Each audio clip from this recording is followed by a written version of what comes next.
Hola hermanos y amigos de la continuación de la Iglesia de Dios. En este video voy a hablar acerca del sacerdocio en el contexto de los pactos. Y esto es parte de una conversación que sigue en 3 videos, los cuales el primero fue titulado El nuevo pacto anula la ley de Dios. El segundo, el título fue ¿Con quiénes hace el eterno pacto para ser su Dios? Y el tercero, el pacto del espíritu y no de la letra. Y bueno, el tema por un lado es sencillo, pero al mismo tiempo es bien profundo. Y gran parte de muchas ideas erróneas que muchas personas practican, incluyendo personas que son devotas y sinceras, raízan en no entender ciertos conceptos o tener claridad en ciertas cosas importantes, y este es uno de esos temas. En Primera de Juan capítulo 5 verso 3 se encuentra un verso que es popular pero no tan conocido como otros en las escrituras. Y dice, pues este es el amor a Dios, que guardemos sus mandamientos, y sus mandamientos no son gravosos. Y bueno, no conozco a ninguna persona que profese ser cristiana que tenga problema con este verso bíblico, ni tampoco tienen objeciones a Juan capítulo 14 verso 5, o disculpe 15, el cual dice, y es Jesucristo hablando, si me amáis, guardad mis mandamientos. También tomo la libertad para citar Mateo 19, versos 16 al 17, donde un joven le preguntó a Jesús, bueno, ¿y qué es lo que se necesita para tener vida eterna? Y Jesucristo le dice, bueno, si quieres vida eterna, guarda los mandamientos. Ahora, quiero ser bien claro que el guardar mandamientos no le va a dar vida eterna a nadie. Y es que cuando se trata de hablar de ser justificados, somos justificados es por fe. Y como lo he mencionado antes, la fe verdadera tiene 2 componentes. Uno que es el componente de creerle a Dios y todas las cosas que Él nos enseña a través de su palabra. Y la segunda, obedecerlas, ponerlas en acción. El que escucha y no obedece no será justificado. Solo los que ponen en acción, hacen la obra que Dios quiere que ellos hagan, esos serán los que serán justificados. No porque ellos hacen las cosas, pero a través de sus acciones y su obediencia, ellos logran obtener una fe aprobada. Y una fe aprobada en Jesucristo es la que a través de ella recibimos salvación. Y bueno, una conversación diferente es que para ser salvos tenemos que ser sellados, y la única manera que somos sellados de Dios es cuando recibimos su Espíritu Santo. Ahora, concerniente a recibir el Espíritu Santo, a muchas personas les encanta citar Lucas 11:13, y es donde Jesucristo menciona que quien quiera recibir el Espíritu Santo, que lo pida. Pero otra escritura que he mencionado en esta serie y es Hechos 5:32, y muchas personas la desconocen. Y es la que dice, también el Espíritu Santo, el cual ha dado Dios a los que le obedecen. Y obviamente estas dos escrituras no se contradicen. Lo que está escrito aquí, que es la palabra de Dios, Él nos está informando que debemos hacer las dos cosas, pedir por el Espíritu Santo y obedecerle para que nos dé su Espíritu Santo. Y el Espíritu Santo es el don de Dios y es un regalo, pero en sí eso es mucho más porque estamos pactando con Dios. Así que Dios no le entrega el Espíritu Santo así de sencillo a todo el mundo. Hay ciertas condiciones que se deben cumplir. Y eso me trae de nuevo a las escrituras que presenté antes, donde Dios habla de que para amarle a Él, demostrarle amor a Él, debemos guardar sus mandamientos. Ahora, estas escrituras, primera de Juan capítulo 5 verso 3, Juan 14 verso 15 y Mateo 19 versos 16 al 17, como ven, he subrayado la palabra mandamientos. Estas escrituras contextualmente tienen el mismo significado para la gran mayoría de personas, si no todas. Pero en la práctica hay diferencias, y es que algunos argumentan que los mandamientos son bueno, listan los 10 mandamientos que se nombraron en la montaña de Sinaí. Y otros hablan de unos nuevos mandamientos que hacen los viejos obsoletos. Y en ese contexto citan Primera de Juan capítulo 3, verso 23. Y este es su mandamiento, que creamos en el nombre de su Hijo Jesucristo y nos amemos unos a otros como nos lo ha mandado. Y refuerzan ese punto pasando a Primera de Juan capítulo 4, verso 21, que dice: y nosotros tenemos este mandamiento de él: el que ama a Dios, ame también a su hermano. Ahora, ellos correctamente afirman que tener amor es la cualidad más importante, y eso es verdad. Es más, ellos citan a Primera de Juan capítulo 4, verso 8: el que no ama a Dios no ha conocido a Dios, porque Dios es amor. Ahora, estas escrituras son verdad y están escritas en la Biblia, o sea que es la palabra de Dios. Y en este mismo libro, Primera de Juan, en el capítulo 5 está el verso que cité temprano, y que dice: en esto conocemos que amamos a los hijos de Dios, cuando amamos a Dios y guardamos sus mandamientos. Y bueno, no estoy diciendo de que alguna persona argumenta que estas escrituras no están de acuerdo, porque no conozco a nadie que diga que no estén de acuerdo. Ahora, ¿cuáles esos son sus mandamientos? Bueno, correctamente sumarizan que es amar a Dios y segundo, amar al prójimo. Ahora, a través de las escrituras encontramos ejemplos de cómo demostrar el amor al prójimo, al igual que nos dan instrucciones de cómo debemos amar a Dios. Y aquí es donde hay desacuerdos, porque diferentes personas interpretan el amor hacia Dios de maneras diferentes. Algunos piensan que con ser respetuosos, orar y tratar de hacer el bien es lo que significa amar a Dios. Otros piensan que seguir la regla de oro, ayudar en la comunidad, ser servicial, ayunar, orar, leer la Biblia es sinónimo de amar a Dios. Ahora, no voy a argumentar que la práctica de alguna de esas cosas es incorrecta, porque no lo es. Lo que voy a argumentar para que Dios reconozca nuestro amor hacia Él es que nosotros debemos obedecerle. No en las cosas que nosotros creemos que debemos hacer hacia Él, sino en las cosas que Él nos ordena que debemos cumplir. Por eso hay escrituras como esta en 1 de Juan capítulo 2 versos 3 al 6, que dice: y en esto sabemos que nosotros le conocemos si guardamos sus mandamientos.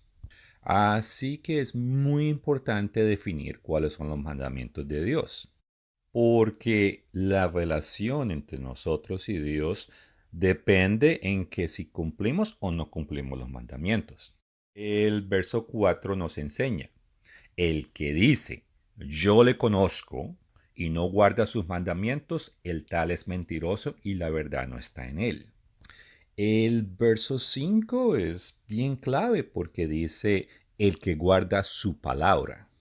Y es importante que estudiemos y conocemos todas las palabras de Dios, porque no estamos sujetados a obedecer algunas e ignorar las otras. Un ejemplo es cuando él desde la montaña pronunció los 10 mandamientos al pueblo. Esos 10 forman parte de su palabra. En este contexto hay muchas personas que argumentan amar a Dios y tener el Espíritu Santo, e inclusive incitan a otros a que vayan al arrepentimiento y acepten a Jesucristo en su corazón. Y estas personas obran y dicen cosas muy positivas. Pero es muy común que fallen en enseñar cosas como guardar su día de descanso, el cual está dentro del ámbito de guardar la palabra de Dios. Ahora, de una manera ignorante, podríamos argumentar que el guardar su día de descanso es un mandamiento menor.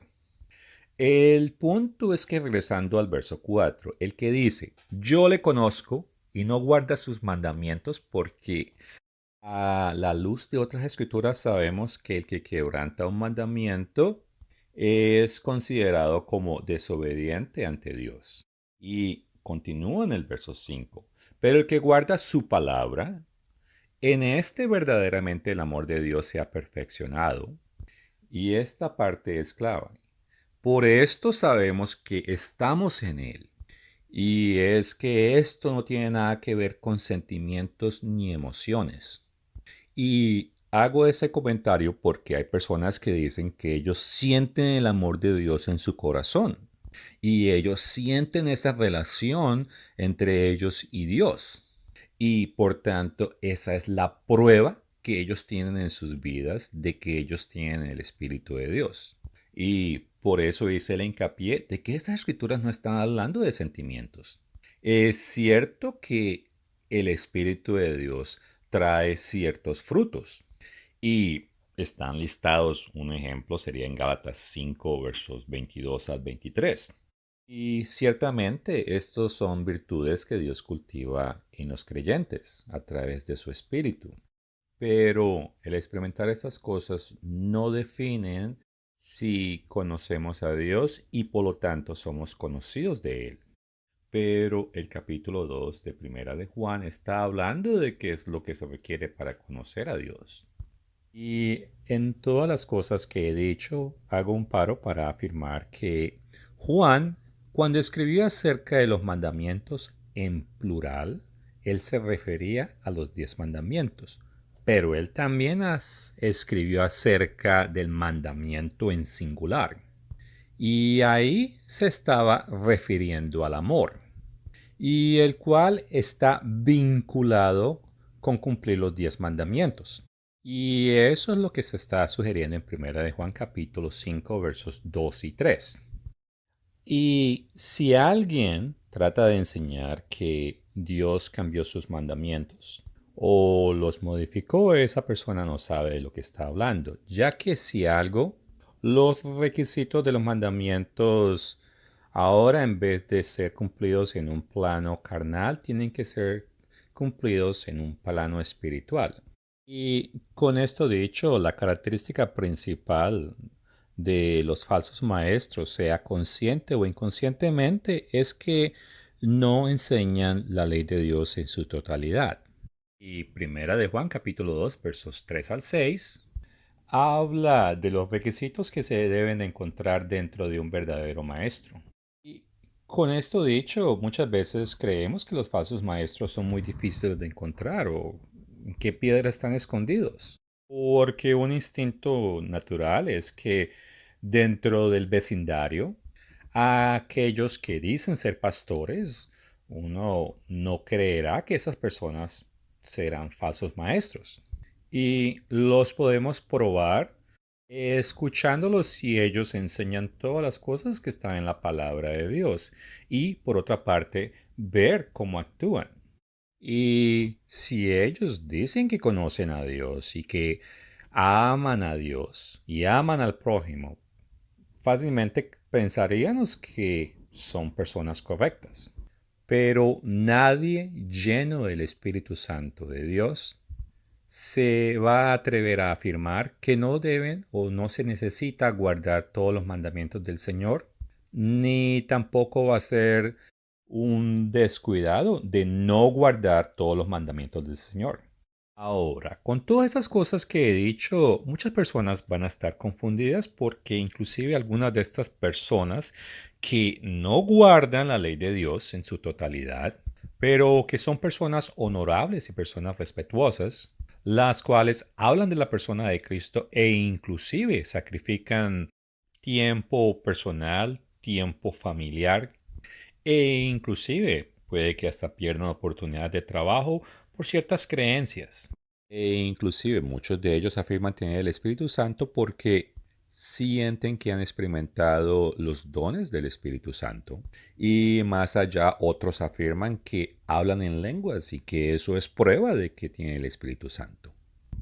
Y hablando un momento de ese tema, ¿qué es eso de hablar en lenguas? Es muy cierto que cuando el Espíritu Santo descendió en los primeros cristianos, ellos hablaron en otras lenguas. Eso se encuentra en el capítulo 2 de Hechos y nos damos de cuenta de que ellos hablaban lenguas coherentes porque aquellas personas que habían recibido el Espíritu Santo tenían la capacidad de hablar de una manera coherente en los lenguajes de todas las personas que habían visitado a Jerusalén y que eran personas de otras naciones. E inclusive ellos decían, nosotros los podemos entender en nuestras propias lenguas. Y eso está en el capítulo 2, verso 6. Y en ese verso bíblico, bueno, se habla de hablar en lenguas, pero son lenguas coherentes. Y en pocas palabras, el don de lenguas que la Biblia habla es la capacidad de hablar un idioma totalmente diferente al que uno conoce para poder comunicarse con una persona que habla un lenguaje distinto al que uno conoce. Y si Dios así lo desea, Él nos puede dar ese don. Ahora, en Hechos capítulo 11, versos 15 al 17, cuando se habla de Cornelio, se dice que ellos recibieron el Espíritu Santo como ellos al principio. Está hablando del verso 15. Pero hay que ser cuidadoso porque eso no significa que estaba diciendo que el Espíritu Santo bajó de repente con sonido de tormenta, ni que tampoco apareció como unas llamas de fuego repentinas encima de las cabezas de personas, ni que tampoco esas personas que estaban ahí pudieron hablar en idiomas diferentes así y comunicarse con otras personas que estaban en el área. Lo que sucedió en Hechos capítulo 2 fue un evento extraordinario pero no común. Mas, sin embargo, muchas personas incorrectamente asumen que tienen el Espíritu Santo porque ellos han tenido una experiencia donde ellos parecen hablar en un lenguaje que es incoherente.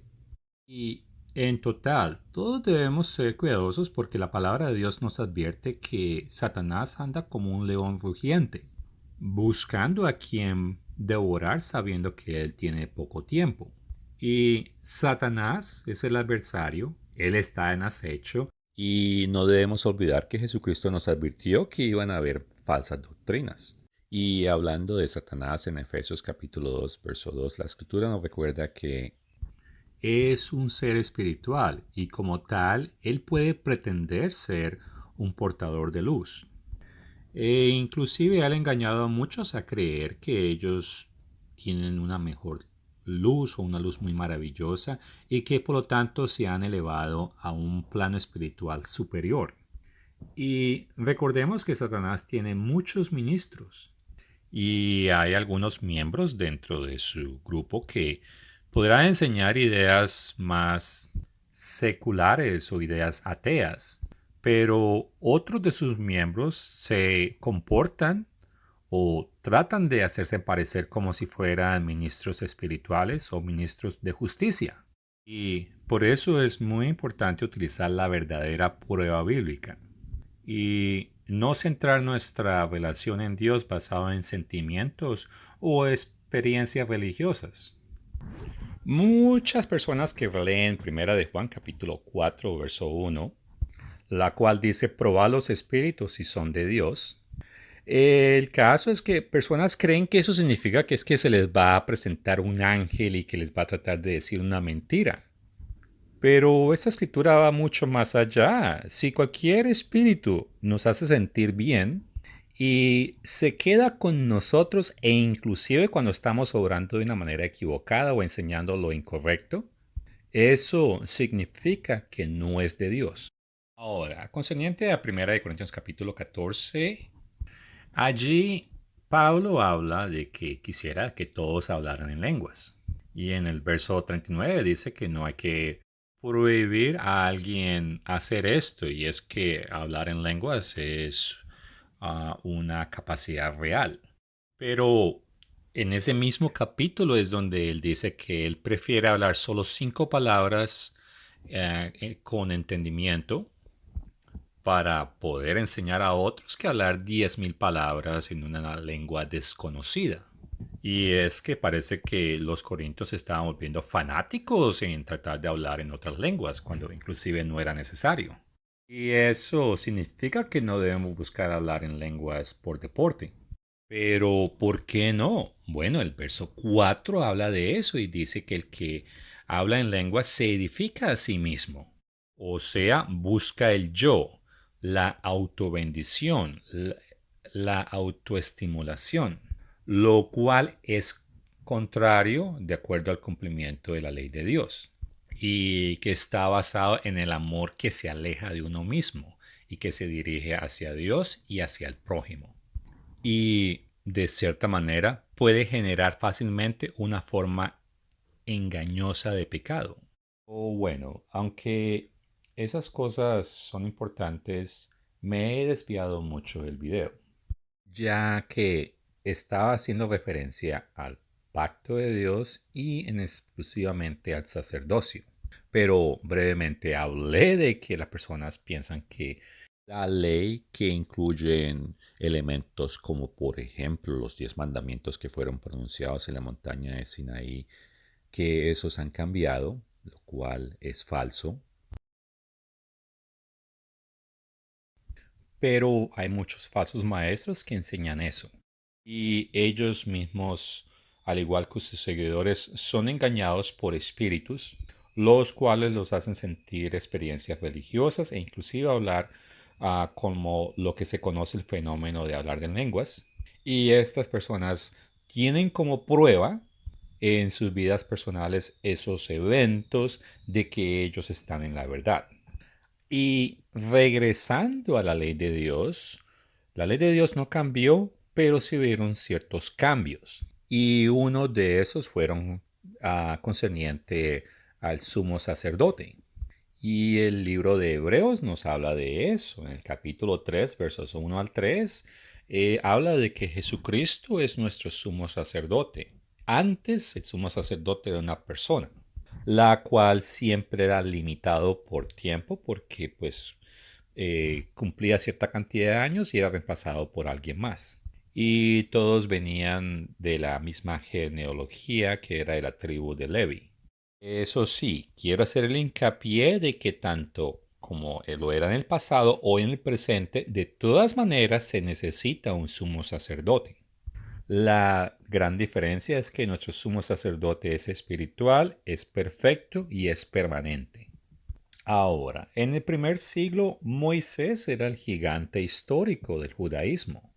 Y cuando los primeros cristianos aceptaron a Jesucristo como el mediador del nuevo pacto, porque ese es uno de los papeles de Jesucristo, y también lo aceptaron como Mesías y por lo tanto como un profeta superior a Moisés, es natural que la mayoría de los líderes religiosos se sintieron ofendidos y por lo tanto se negaron a aceptar a Jesucristo como sumo sacerdote o como un profeta superior a Moisés.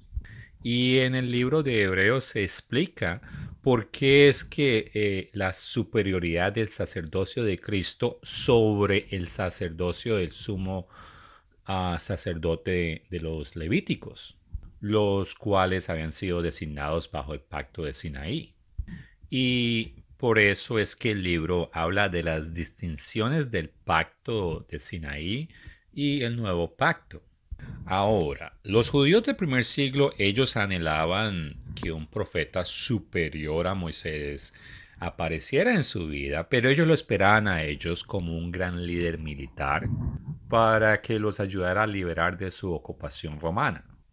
Y es que en su mundo ellos se veían como unas víctimas justas que merecían la libertad y por lo tanto ellos no se veían como pecadores que necesitaban arrepentimiento. Ellos sinceramente esperaban un rey conquistador y no un salvador que les resolviera el problema del pecado. Así que el libro de Hebreos está enfocado más que todo es para explicar el razonamiento, utilizando escrituras del Antiguo Testamento y ciertas profecías para enseñar adecuadamente cuál era el papel de Jesucristo en su primera venida. En Hebreos capítulo 1, los pasajes bíblicos demuestran que el Mesías profetizado no solamente vendría como el Hijo de David, sino también como el Hijo de Dios. Y siendo una representación exacta, además heredó un nombre más excelente que incluso los ángeles. Ahora, dado que pues los judíos esperaban que el Mesías fuera a ser el rey de Israel y lo esperaban con ansia, entonces por eso es que él cita los salmos y en el verso 8 del capítulo 1 dice de él, mas del Hijo dice, tu trono, oh Dios, por los siglos de los siglos. Ahora, es importante notar que el libro en ninguna parte sugiere que haya cesado la ley de Dios, la cual define la justicia y también, por lo tanto, define el pecado. Y hago una breve referencia a Romanos 3, verso 20.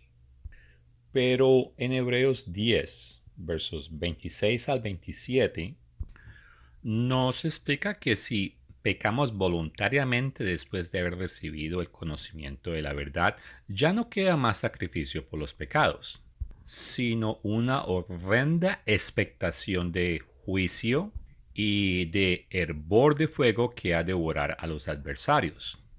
Y es que cualquiera que quiera recibir el sacrificio de Jesucristo o su perdón no puede seguir deliberadamente continuar en pecado. Y menciono esto porque las regulaciones mencionadas en hebreo, las cosas que, los cambios que hay, no incluyen cambiar las leyes que definen el pecado. Si algo el autor insiste en que el día de juicio sigue siendo una parte integral del plan para aquellos que se niegan dejar o renunciar al pecado. Es más, clasifica como enemigos a aquellos que conscientemente y deliberadamente deciden seguir en el pecado. Ahora, haciendo referencia brevemente a los versos 5 y 6 del capítulo 10, el autor busca fortalecer la confianza de sus lectores en hacer la voluntad de Dios. Y si algo en el capítulo 11 lo que da es ejemplos del Antiguo Testamento.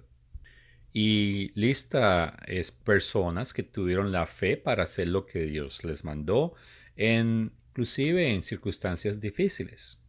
Y esas personas bajo gran presión obedecieron a Dios, por lo tanto nosotros no debíamos esperar menos. Y hago referencia a Hebreos 12, verso 1, y es donde dice que a través de esa gran nube de testigos que tenemos que despojarnos de todo pecado y por tanto correr con paciencia la carrera que tenemos por delante. Y en sumadas cuentas del libro lo que está haciendo es amonestando a los cristianos fieles a seguir el ejemplo de los siervos del Antiguo Testamento y quienes se negaron a pecar e inclusive al riesgo de perder sus vidas. Y esta es la fe, que tener esa valentía para hacer lo que Dios nos manda sin importar el riesgo ni las dificultades personales. Ahora, en cuestión de justicia, los mandamientos que definían justicia en el Antiguo Testamento son los mismos mandamientos que tenemos hoy en día. Pero hablé de que hubo un cambio que se habla en este libro. Y el cambio fue en el sacerdocio y es que se necesitaba que ese cambiara. Y en Hebreos 7, verso 12, habla de que porque el sacerdocio cambió, era necesario que también hubiese cambio de ley. Y léanlo ahí, ahí dice que hay cambio de ley, pero hace un momento yo afirmé que no hay cambio de ley. Y estas son las partes que confunden a las personas, porque cuando ellos hablan en el sentido de cambio de ley, ellos piensan automáticamente en mandamientos. Si eso es lo que están pensando, entonces su razonamiento está equivocado y no hubo cambio de ley. Pero en cuestión de responsabilidades concerniente a la transferencia del sacerdocio, ahí sí necesitaban cambios. Y eso es lo que se explica en los capítulos 8 al 10. Y es que las modificaciones de la ley eran necesarias para acomodar la transición y es que se tenían que enmendar los elementos del cuerpo legal establecido, pero eso no abolía el sistema legal que ya estaba en existencia. Y no estoy hablando del sistema legal de los judíos, estoy hablando del sistema legal de Dios. Comprender correctamente qué fue lo que se cambió es importante para poder entender qué fue o cómo se pudo modificar la ley que se comenzó a escribir en un libro en la montaña de Sinaí. Y de eso es que habla Hebreos 8, versos 1 y 2. Y dice, ahora bien, el punto principal de lo que venimos diciendo es que tenemos tal sumo sacerdote, el cual se sentó a la diestra del trono de la majestad en los cielos, ministro del santuario y de aquel verdadero tabernáculo que levantó el Señor y no el hombre. Los cambios de la ley se hicieron necesarios para dar cabida al nuevo sumo sacerdote, que es permanente, y el concepto de un nuevo y más preciso templo, en el cual Dios estaría presente mediante el don del Espíritu Santo. Los cambios, en sumadas cuentas, era Jesucristo reemplazó al sumo sacerdote levítico y la iglesia es ese templo que reemplazó el templo físico. Y lo explica Pablo en Efesios capítulo 2, versos 19 al 22. Así que ya no sois extranjeros ni advenidenzos, sino ciudadanos de los santos y miembros de la familia de Dios, edificados sobre el fundamento de los apóstoles y profetas, siendo la principal piedra de ángulo Jesucristo mismo, en quien todo el edificio, bien coordinado, va creciendo para ser un templo santo en el Señor, en quien vosotros también sois juntamente edificados para morada de Dios en el Espíritu. Y bueno, con estos cambios Dios elevó las expectativas para su pueblo, ya que en el pacto de Sinaí no produjo una justicia duradera. Por un lado, sacerdotes que solo podían cumplir simbólicamente ese oficio que Jesucristo cumple bajo el nuevo pacto. Y por eso es que se necesitó unos cambios para sustentar esa nueva y mejor relación. Y es que el énfasis del nuevo pacto es cambiar corazones y mentes. Eso en vez de una o de hacer una serie de rituales y ceremonias simbólicas. Y hago referencia a Hebreos 8, verso 10. Por otra parte, el tabernáculo físico era un sistema ceremonial y figurativo de adoración, pero era solo una medida temporal y su valor era solo simbólico. Figurativamente indicaba lo que Dios tenía en su mente. Al igual que los servicios eran solamente simbólicos, y es que ninguna de las ceremonias del pacto de Sinaí podían definir la justicia de los corazones, ni tampoco de las mentes, ni las acciones del pueblo. En sí, esos rituales solo podían recordar a la gente de la culpa que ellos habían incurrido quebrantando las leyes de Dios, las mismas leyes que definen el pecado. Y esas leyes que definen el pecado, que pertenece al sistema legal de Dios, no han cambiado. Y de eso es que está hablando en el capítulo 9, versos 9 y 10. Regresando a Hebreos capítulo 8, verso 10, este es el resumen de todo el libro de Hebreos.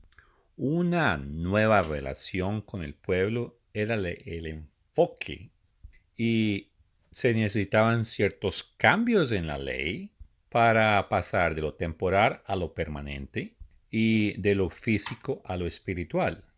Y lo menciono de nuevo, el pacto de Sinaí solamente, él no producía justicia duradera y sus sacerdotes temporales solo podrían cumplir un papel en una manera figurativa, lo que Jesucristo iba a completar o a hacer la función que él ha venido haciendo o ejecutando en los últimos 2000 años. Y los cambios que se hicieron eran necesarios y esenciales para sustentar esa nueva relación con Dios, en el cual el enfoque está en cambiar los corazones y las mentes de las personas. Pero no hay que confundir y cometer el error de creer que Dios cambió la definición de pecado. Y si hablamos de los 10 mandamientos, quebrantar cualquiera de ellos nos hace enemigos de Dios. Y si alguien tiene un espíritu que le inspira a no enseñar toda la ley de Dios en su totalidad, entonces no hay luz en esa persona. Hasta aquí este corto video y gracias por su tiempo.